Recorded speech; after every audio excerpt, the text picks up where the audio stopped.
What's good, y'all? Welcome to my review for Captain Marvel. Yes, Captain Marvel. I finally, saw the movie a little bit earlier today. Got back from the theater, and I feel like I have to say, even though I really shouldn't. But of course, with the amount of controversy this movie has created in its time since we started getting the marketing, I feel like I have to say it. So let's get this out of the way.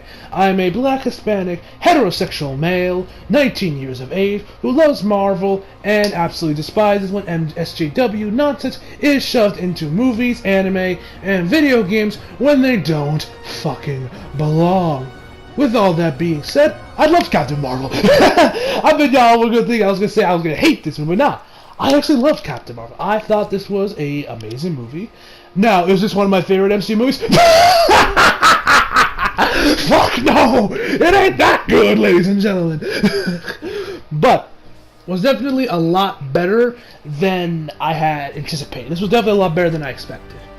Yeah, so without further ado, let's just jump right in. So the movie is directed by Anna Bourdain, Ryan Fleck, and stars Brie Larson as Carol Danvers, Samuel L. motherfucking Jackson as Nick Fury, we got Jude Law as Young Rong, Ben Mendelsohn as Talos, and many more. And so the plot of Captain Marvel, it takes place during the 90s, I believe 96 was the year, and of course it pretty much tells Captain Marvel's origin story from her time when she was with the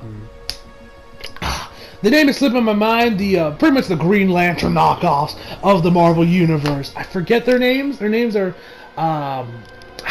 really slipping my mind right now. So while she's there, she's on Earth. She ends up working with Nick Fury as they're trying to take down the Skrulls. So let's get into it. So one thing I loved about this movie is without a doubt the cast. The cast carried this movie in all fronts. Brie Larson's. Now, apparently, I've heard from other people. They said her performance is very kind of wooden, and there are aspects of it that I can kind of see where people are coming from with that. But me personally, I thought she did a great job as Carol Danvers. Granted, this is coming from someone who knows fuck all about Carol Danvers and the whole Captain Marvel mythos. I know next to nothing about this woman, so take what I say about about Brie Larson as Carol Danvers as you will, because I said I know next to nothing about character. But me personally, I thought she did an amazing job as Carol Danvers. In my personal opinion, I thought she did great. Samuel L. motherfucking Jackson did an amazing job as Nick Fury, like he always does, and the rest of the cast did an amazing job as well. Lashley Lynn, she also did a really good job. Like her and the girl that plays her daughter, those two did an amazing job as well. I love those two. And yeah, the whole cast did really good. Another thing that I loved about it was without a doubt the humor.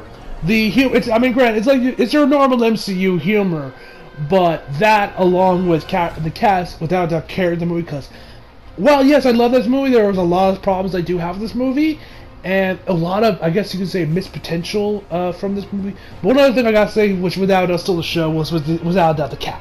I love the cat. And after when I saw the movie, I got to understand completely why this cat got his own character poster, because the cat was without a doubt like the best part of the movie. I loved the cat. It was amazing. Another thing that I loved about this movie was without a doubt the Skrulls and what they do with the Skrulls. I can't really go into detail on why that is, because that's all spoilery, so I'll talk about that in the spoilers discussion later on in this review about that. But I thought the Skrulls and what happens with the Skrull was great. The soundtrack actually was also pretty good as well. They had some couple 90 tracks, female-led, obviously. Now, okay, let me talk about the whole controversy real quick. So, a lot of people have been saying about how this is this is an SJW nonsense once it now infiltrating the MCU. This is feminism. This is a feminism propaganda piece. And while apparently Brie Larson herself said this is actually a feminist movie, it isn't that like you think it is. Like, if you thought from the trailers and with the whole her spelling hero and her falling to the ground and coming right back up was going to lead to some SJW bullshit that insults your intelligence and that says, oh, men are evil, men are pigs, women empowerment, yeah! It's not. Yes, are there feminists or are there like feminist kind of like undertones? Yes. There's more undertones, like they don't like throw this shit down. It's not like what happened with Ghostbusters 2016 with the whole marketing with them. And even then, I thought Ghostbusters, I didn't love Ghostbusters 2016. I really enjoyed Ghostbusters 2016. I had my problem with the marketing, how Sony had was saying like, you're sexist if you don't like the movie, which you're not. But there are I would say this movie's more of women empowerment than anything else if I had to say something feminist about it. But I wouldn't go so far as say it's a feminist movie. At least, I guess it kind of is if you want to go with the actual real definition, not what it's been diluted to with this SJW bullshit. But have no fear, if you were scared of this movie being some SJW propaganda bullshit, it's not. It's still a Marvel movie through and through with some feminist undertones, if that. Like I said, it's like a couple times here and there where you can kind of see parts of it, but this is still a Marvel movie at heart. This is still a Marvel movie. So have no fear about that. So yeah, that's about all I really have to say about this movie in terms of pros. Like I said, I like the cast, the CGI. I thought I was talking about CGI. The CGI was offensive. Like on Samuel L. Jackson, the CGI was amazing. Like the de-aging CGI, how far we have gone with computers and what we can do is spectacular. Like the de-aging CGI on Samuel L. Jackson was fucking phenomenal. Like seriously, Marvel, share your tech with with everyone else, because DC could desperately use it for their mustaches. Yeah, I thought the CGI was fucking phenomenal. Now let's get into the negatives I had.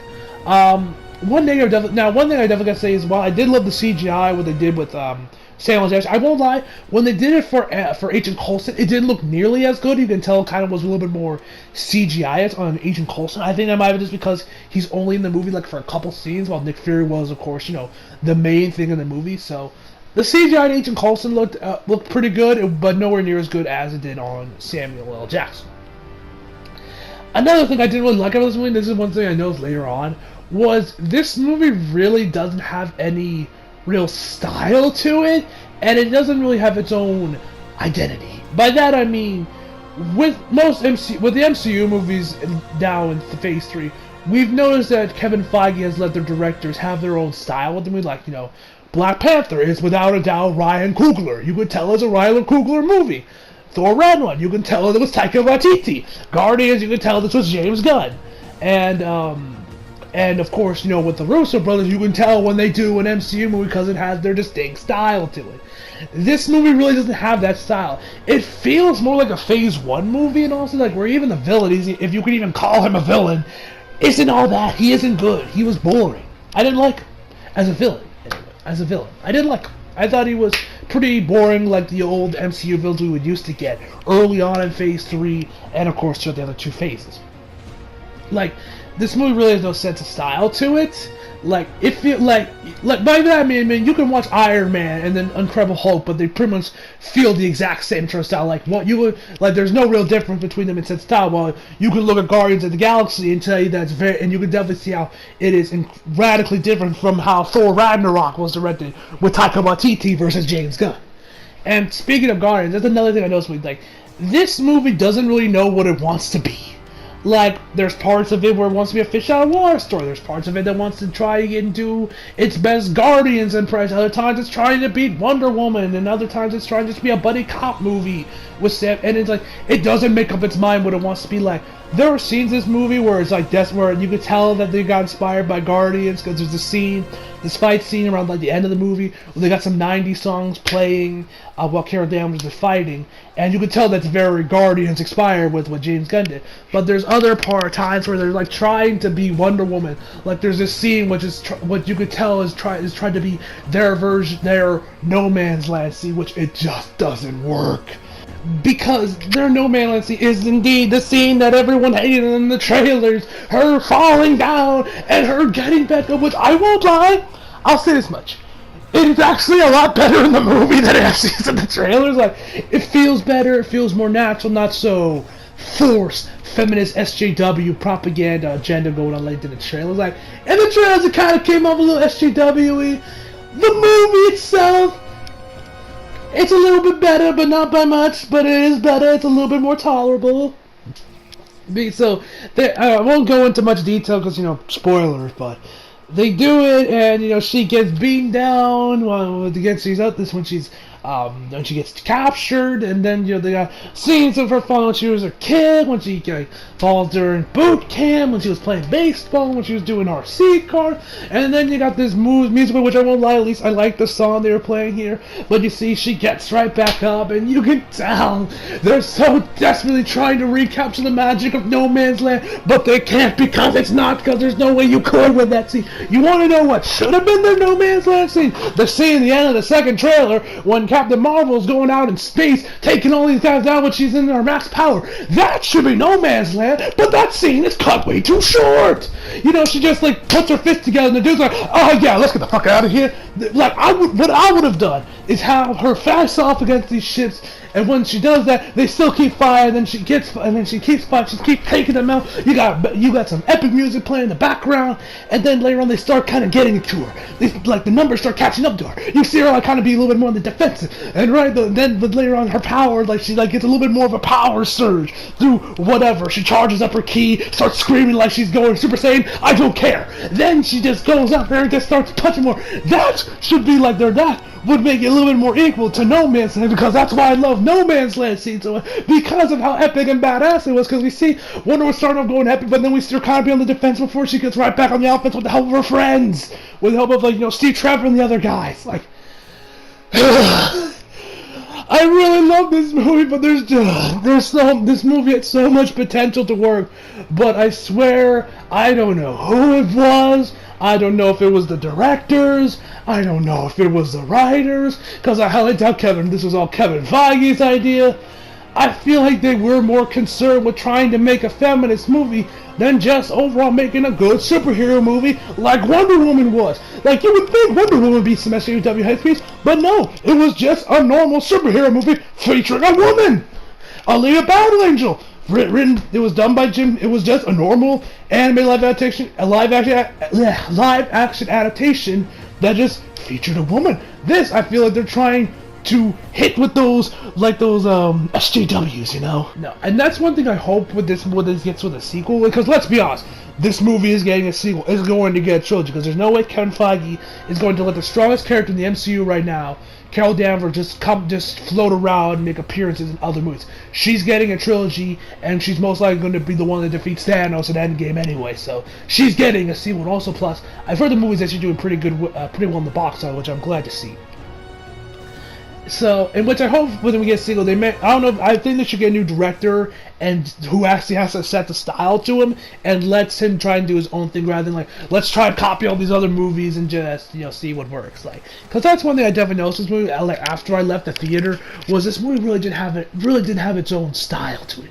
It felt very bland. It felt like a Phase 1 movie. Like, that's the best way I can describe it. It felt like a Phase 1 movie, but nowhere near the quality of stuff like Iron Man or Incredible Hulk. Hell, even Captain America: First Avenger I thought was better. Like, this feels more like Thor. If I had to compare it to an MCU movie, it's like the original Thor.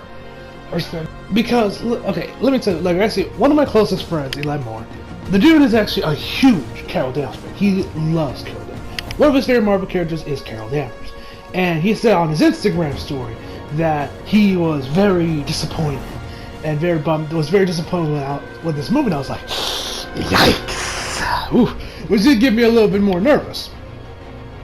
And I can definitely see where it's coming from, because I will not lie to you guys, if the cast wasn't as good as it was, and the humor wasn't as good as it was, even the soundtrack and the cat, I'd probably say this is one of the worst MCU movies. I'm not exaggerating.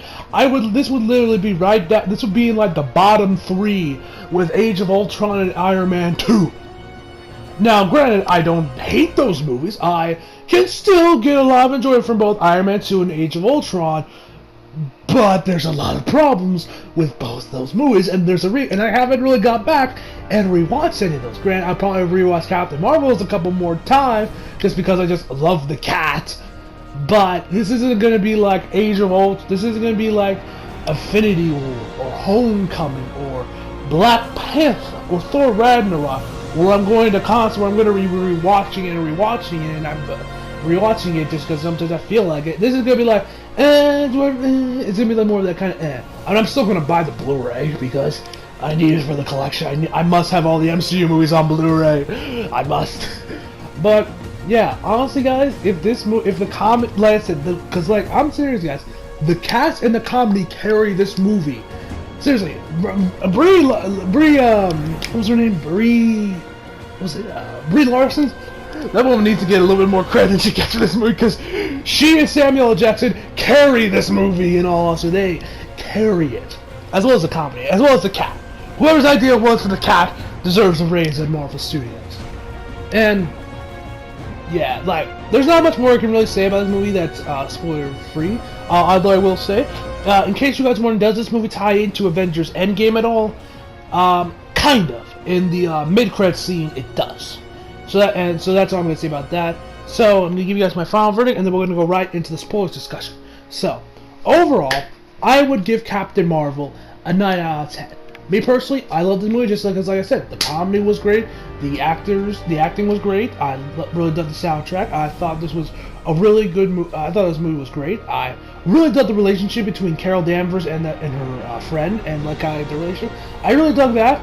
But like I said, villain isn't that strong. The movie is kind of in the middle. It's like in an identity crisis where it doesn't know what to be. It has no style to it. So, would I recommend this movie to y'all? If you are a fan of Captain Marvel and you're a fan of Carol Danvers, yes. If you are a Marvel fan, yes. If you're neither, you don't really care about the MCU, no.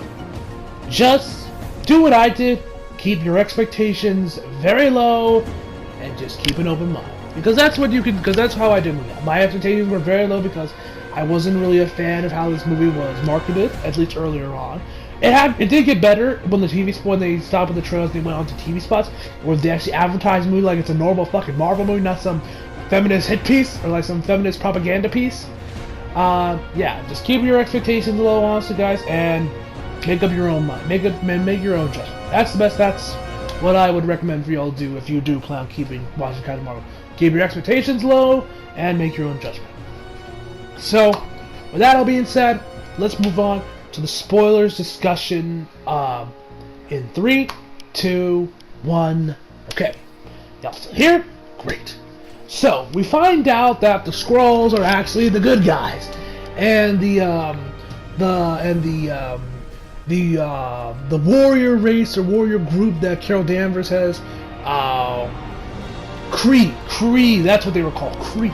The Kree warriors are actually the bad guys. The Skrulls are just refugees that just want to live in peace. They just want a world because the Kree killed their world. They destroyed it. And I actually thought that was really cool because we haven't really got anything like in the MCU where they kind of like, here's a villain, but actually they were the good guys all the time. It was a nice little twist that I actually didn't see coming, and I thought it actually did really good. I really dug what they did with the Skrulls. After that, like the Skrulls honestly were very. That's one thing also I forgot to mention that I liked about this movie was the use of the Skrulls, where it kind of added a little bit more suspense to the movie, like who's a Skrull and who wasn't. I felt like they could have probably used that a little bit more to add a little bit more suspense to the movie about who we can and can't trust. A little bit more about the Skrull, but I did like what they did with the Skrulls, how much they have how much they have infested with Earth. I don't know if they're gonna play a role in Endgame. I would kind of hope they would because I hope they do because I do like the Skrulls. I think they're actually really cool and a very interesting alien race that we have that I hope does get explored more in the MCU. I don't know if they're going to be villains because this showed off that they're heroes, but I've seen them used as villain in other comics, so I don't know. I don't know if the Skrulls are going to keep using the Skrulls and maybe even use them as villains for maybe Endgame or future MCU movies, maybe in a Captain Marvel sequel. I don't know. But I did like what they did with the Skrulls, showing them off as showing them off as sympathetic, as them being misjudged. I thought that was actually really cool. I like what they did with the Skrulls, and I actually really dug her costume. I never talked about my review, but I love her costume, especially when it gets her traditional red, blue, and yellow. I think it's yellow colors. it looks great, especially around like the end movie where you can really see it pop. It looks really cool. And so, yeah, that's one thing. And we also find out how Nick Fury lost his eye in this movie.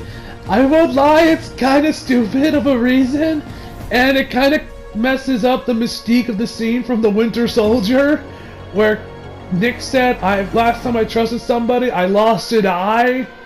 But here we find out it was just a cat scratch. Now granted, I think it was played for this because later on in the movie when Agent Coulson shows up and he talks to him, and Agent Coulson talks to him, he says that, oh, was it true that you got burned, that they burned your eye because you wouldn't give up?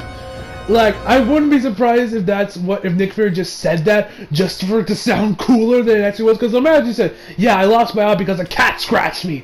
Like, I wouldn't be surprised if that was actually the joke. Like, this is actually a joke. Like, Nick Fury legit changes the story to make it sound cooler than it actually is.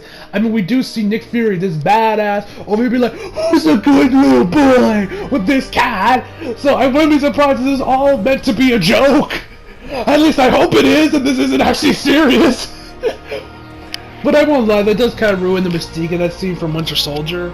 And I did like how they kind of tied, and I like the references they did play up with the original movies. Like, the main villain from Guardians 1 is in the movie, but you really only his role is about his role is about the same as Darth Maul's was in the Solo movie. Not much cameo appearances, more like fans. So it's like, hey guys, you remember him? Although Darth Maul was a lot cooler when we saw him in Solo because it's Darth Maul. But yeah, so that was kind of cool, I guess. One other thing, I want to know if there's anything else I should talk about before I talk about the end credits. Yeah, no, that's about it for. Oh yeah, the Avengers. I like that it just shows how Nick Fury came up with the Avengers Initiative. Of course, it had to deal with Carol Danvers. I would not be surprised. I'm not even surprised by that because on her plane it had Carol Danvers Avenger on it, and it was like, aha! And then he switched. Now again, we don't see what he actually wrote and what he actually writes. But they have the Avengers theme playing, so we know he switches it. And of course, since we all know the MCU, we know he changes to the Avengers Initiative. Which I thought that was a nice little tie-in with the Avengers Initiative. With it being Carol Danvers, I personally don't really care that much. I mean, I'm sure there's probably maybe some Carol Danvers fans or people that don't like Carol Danvers, like seething with around the, oh, of course, it's fucking Carol Danvers is the reason it was called the Avengers Initiative. Fucking bitch. Like, if there's some dude that's seething in wrath about that shit. So when people were pissed off at the whole stuff that happened with The Last Jedi. But that's a different story. Anyway. So, they showed up with the recording with Carol Danvers, and of course, the Tesseract is in the room. I thought that was actually cool. I was giggling like a little schoolgirl when we saw the Tesseract because it's a Tesseract. I like the Tesseract. Now, let's get to the actual end credits themselves. So, in the first mid-credit scene, I'm pretty sure they just did what Ant-Man did with Civil War, where they just picked the clip and just put it in there. I think they did the exact same thing here, in Endgame we see Captain America, he still has his beard. They're looking at the little holograms with all the death counts and everything, and the pinger that Nick Fury sent out right at the end of Avengers Infinity War, when he sent out a signal for Captain Marvel, before it disappears. So they kind of keep that thing, then it stops working. And they're like, okay, get that thing back up and running. We don't even know what it does, but get it back up and running. It surely has to mean something. So then, Black Widow turns around, and there's Captain Marvel, and she says, where's Fury? Now, her suit also looks a little different. Like, it doesn't look as pronounced it is, but that's probably from over 10 years of battle. Because, Captain Marvel set up in the 90s, and, the MCU nowadays is set in modern day. So I wouldn't be surprised if it's battle damage, or she just legit upgraded her suit while she was out there. I do like the redesign. I do prefer her original design, but I think the redesign that she's rocking in Endgame is actually pretty cool. So that's probably like a clip that's going to be used. That's good. That's probably a scene from Endgame they just picked out to put here as the mid-credit scene for Avengers Endgame for Captain Marvel stuff. The actual end credit scene itself was interesting. And oh, I got a funny story for y'all from what happened in my audience when this happened. So we're at Nick Fury's desk. Nobody is there. The cat pops up on the desk, and you hear it starts hacking like it's about to throw something up, and then it throws up the Tesseract.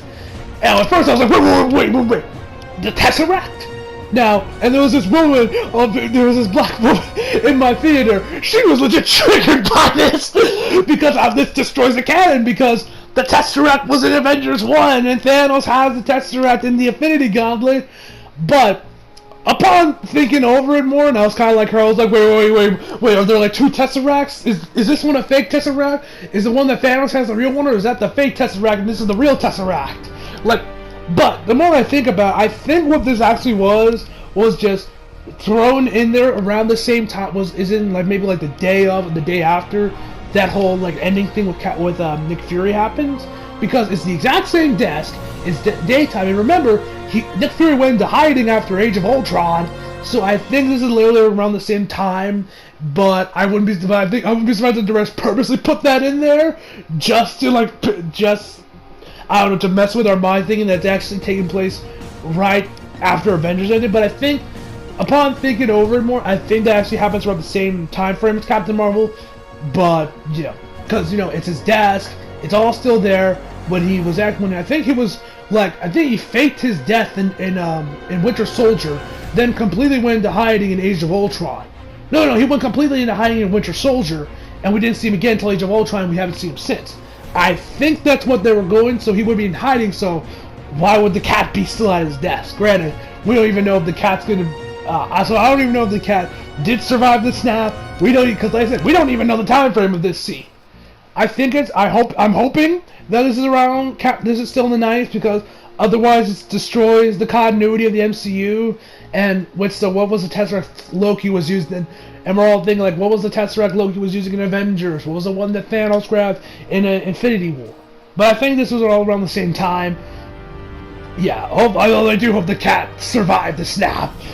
Yeah. So that's about all I got to say about Captain Marvel. Spoiler free. Overall, I said, loved the movie, but I won't lie, the comedy and the cast was as good as they were. This is probably one of the worst MCU movies I've ever seen. But I wouldn't say I would straight up hate the movie. I think it would just been like, good or like mediocre a little bit. But yeah, so hope you all enjoyed the video. Leave a like if you did, subscribe if you're new. Follow me on Instagram and Twitter affiliated. Links down in the description box below. And as always, come back for more. See you guys next time.